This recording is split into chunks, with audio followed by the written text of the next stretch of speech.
Италианският град Пескара, разположен на Адриатическото крайбрежие в Южна Италия, е дом на активна и родолюбива българска общност. Децата на нашите сънародници, които живеят там, имат възможност да посещават българско училище, което носи името Българина. То работи към Българо-италианската асоциация Българи в Абруцо с председател Надежда Славова.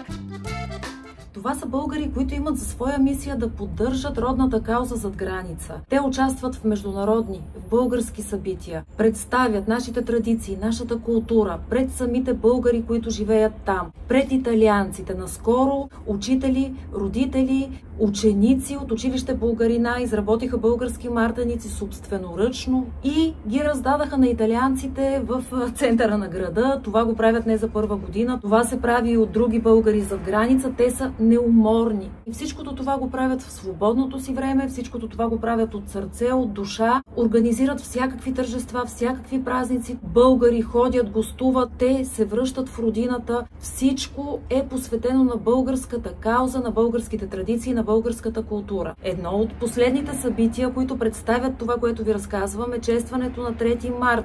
По повод националния ни празник, с участието на Асоциация Българи в Абруцо, беше осветена кулата на кметството в град Пескара и кадри от самото събитие ми изпрати Надежда Славова, въпреки че не са в отлично качество, ще ви ги покажа, защото се усеща духа и думите, които ще чуете във видеото, ги произнася самата Надежда Славова пред българската общност в града, навръх националния ни празник.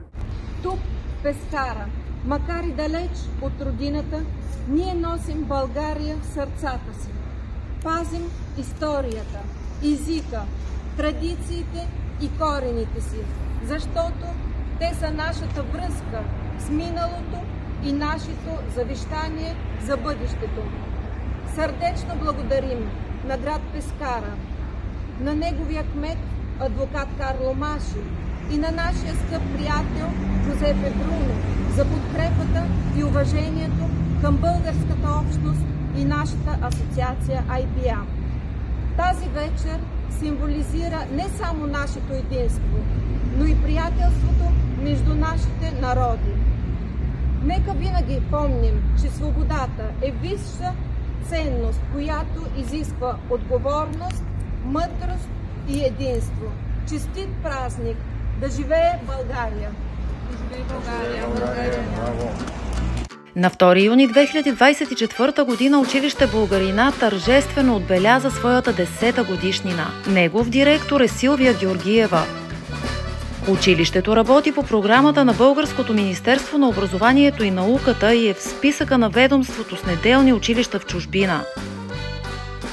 В основата на неговото създаване е хасковската хамбалистка Снежана Тончева, родена в Димитровград през 1958 година и напуснала този свят през 2017 година в Пескара. През 2006 година тя създава организацията Българи в Абруцо, по-късно открива и училище Българина. Там децата учат български език и литература, история и цивилизация, география и икономика на България.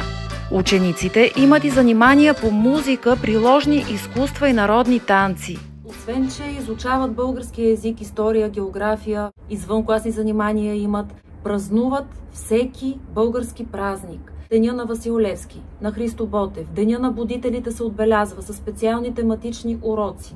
Те изработват табла, изработват какви ли не неща, работят с различни материали, запознават се с българските революционери, правят изключително оригинални уроци, посветени на тези празници, посветени на българските личности, учат за българските традиции, култура, народни танци танцуват. Изключително активно обучение има и децата посещават българското училище в свободното си време, когато не посещават италианското училище. Толкова им е натоварен график, но въпреки всичко родителите им не се отказват да ги водят на българско училище и така те остават свързани с нас, с родината. Въпреки че живеят толкова далеч, те не ни забравят и ние трябва да сме спокойни за тях. Министерството на образованието и науката ги подкрепя. Организира им екскурзии в България, тематични, по време на които те посещават български забележителности, които са важни за историята, запознават се с интересни места в България, посещават морето, различни българи ходят и гостуват там при тях, разказват им интересни и важни неща, творят непрекъснато,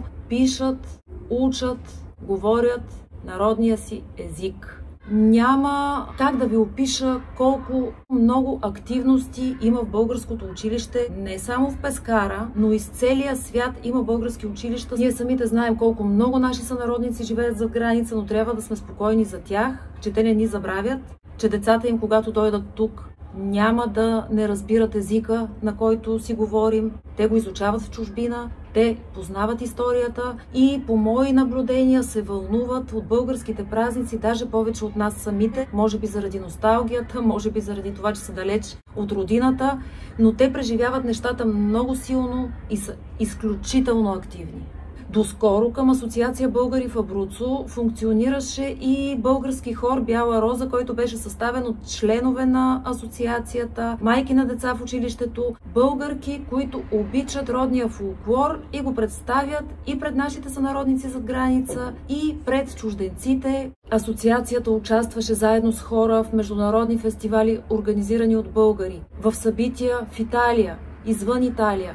Български събития, международни събития, гласовете им огласяха залите на българското посолство в Рим по повод различни празници и събития. Наскоро обаче хорът се отдели от асоциацията и пое по свой собствен творчески път. Български фолклорни фестивали зад граница има мащабни. Огромни събития се организират от българи в различни градове по света, играят хора по няколко дена, представят българския фолклор, облечени в народни носии, красиви, бляскави, пеят и танцуват с дни. В град Пескара има и българска православна църковна мисия Свети Йоан Рилски чудотворец, в която нашите сънародници могат да се събират, да отбелязват православните празници, да слушат литургия на български език. Тази година там сънародниците ни отбелязаха Рождество Христово, например.